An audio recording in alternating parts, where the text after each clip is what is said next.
Hi everyone, it's Nance, your friend from the New Jersey Agricultural Society's Learning Through Gardening program. Today I decided I was going to plant some seeds. I thought you might want to join in. I'm starting out with some seed starting mix here. I just got it from Lowe's today. So I'm going to look at the back and follow the directions that are on the back. The first thing I need to do is I need to fill up my containers. I'm using these small containers right here for my seeds. But before you start, if you want to do this at home, what I did is I laid down some newspaper, as you can see. So I'm going to fill up all of my seed containers with the seed starting mix.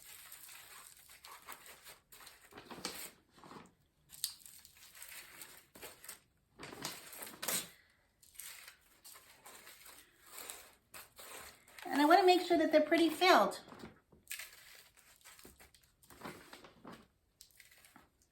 I'm glad I put the newspaper down because I'm getting kind of messy here.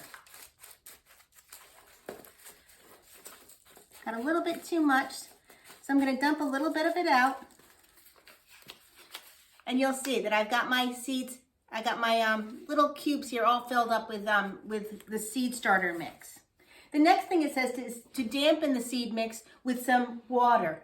So I've got my spray bottle here of water, so I'm going to give it a good spray to get the seed starter mix nice and moist.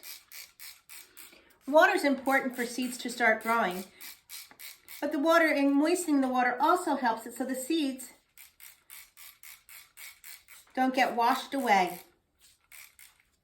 So I've got them nice and moist, okay? Then it says that I should place 2 or 3 seeds per pot or cell. These small cubes, I was calling them cubes before, they're really called cells.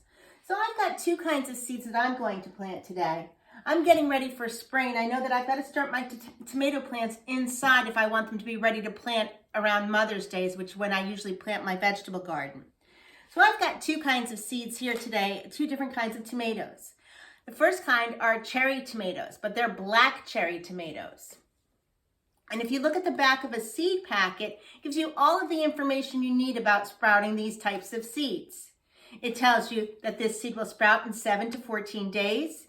It tells you the ideal temperature for it to sprout, which is between 75 and 95 degrees. It tells me how deep I should plant it, 1/8 of an inch. It tells me how far apart I should put my plants when I'm planting them in the ground, 24 inches or 2 feet apart. It tells me that they're not frost hardy and how much sun they'll need, a minimum amount between 8 and 12 hours each day. Before I plant any seeds, I need to make sure that I can meet all of these requirements, because if I can't meet them all, guess what? My seeds won't grow. But I have a great spot in mind where I'm going to move my seeds once they sprout. So what I have to figure out now is I have to figure out how deep to plant them. The directions said to plant them 1/8 of an inch. So I'm taking out a ruler and I'm going to look to see what 1/8 of an inch looks like. You see all these little tiny lines here? Each one of them is 1/8 of an inch. So you can see that I don't need to plant my seeds for my cherry tomatoes very deep. So I took my seeds for my cherry tomatoes and I put them on a plate so I could see them. They're very tiny seeds, as you can see. The directions said that I should plant 2 or 3 in each seed cell. So that's exactly what I'm going to do. I'm going to put 2 in each of these cells. There's 2 in that one. 2 in this one. They're so tiny. Right now I'm just placing them and I'm putting them right on top of the dirt.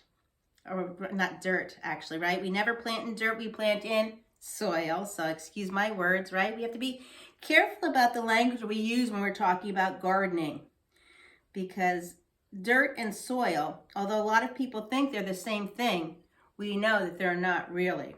Dirt doesn't have the nutrients that plants need to grow. So it's important that we know the difference.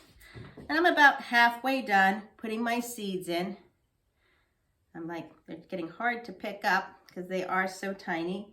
I'm going to scooch them over here. 2 more over here. 2 more. I'm getting there. Almost everyone's got 2. Got a few more seeds and a few more cells to go, so just be patient with me here. Oop, there's 2 for that one. 2 for that one. You didn't get any? This one. Okay. It looks like I've gotten everyone, which is good because I'm just about out of seeds too. And I'm looking, do a quick check to make sure that I didn't miss any of them. And I'm just going to gently cover them a little bit because remember, 1/4 of an inch isn't very thick. I'm just going to push them down a teeny tiny amount, very gently with my fingers. And then I look at this again and it says, after I put them in and I put them down, I can cover them with another very light layer of this planting mix. And I'm just going to put another light layer on. And then I have to water it again. You're going to be very careful when you're starting seeds not to water them too much. It's very tempting when you're planting seeds because you want to make sure that they grow. But one of the biggest killers of seeds, believe it or not, is too much water. So you really have to keep an eye on the soil because you want to keep the soil moist, but not mushy, not goopy. So you have to be really careful. What I'm going to do next with my seeds, there's a couple of things I can do. I can find a nice sunny window. Really what seeds need, they don't really need sunlight just yet. What they need is warmth in order to grow. So I need to make sure I find a place where they'll be nice and warm.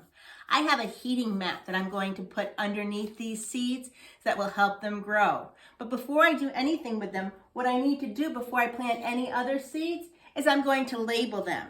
These were my black cherry tomato seeds, so I made a little label. As you can see, black cherry tomatoes, and I'm going to label them. And the reason why I do that, boys and girls, is because I want to remember what I planted in each pot. I'm going to keep my directions for my black cherry tomatoes. What did I do? Here it is.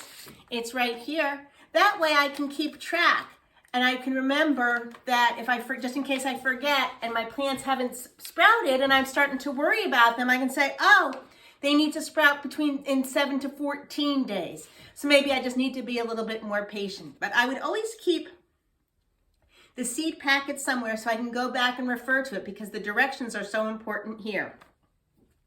Okay, so that's what I did today. I'm going to go do some more planting right now. I've got a lot of more different types of tomatoes and some other seeds that I want to plant. I just want to get started today and have you join me. Remember, this is your friend Nance reminding you to give plants a chance. I'll see you next time. Bye.